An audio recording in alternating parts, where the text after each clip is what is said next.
दुसरी गोष्ट अशी ओसी न मिळाल्यामुळे अनेक इमारतींना पाण्याची कनेक्शन मिळत नाही आहेत अध्यक्ष महोदय। त्यामुळे काहीतरी ठोस निर्णय घेऊन यांना पाण्याची कनेक्शन्स कसे देता येतील अध्यक्ष महोदय, त्यावर शासन कधीपर्यंत निर्णय घेणार।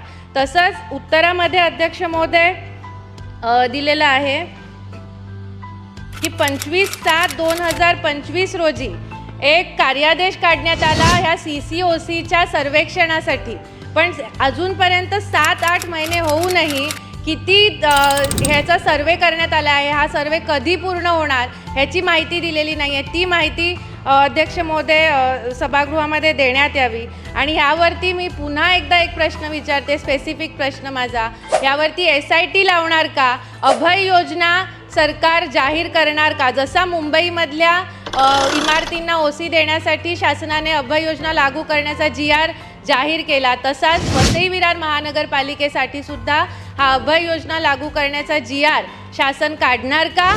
आणि हा पूर्ण CCOC घोटाळ्याची चौकशी करण्यासाठी SIT नेमणार का? असे माझे 2 स्पेसिफिक प्रश्न आहेत अध्यक्ष महोदय। धन्यवाद अध्यक्ष।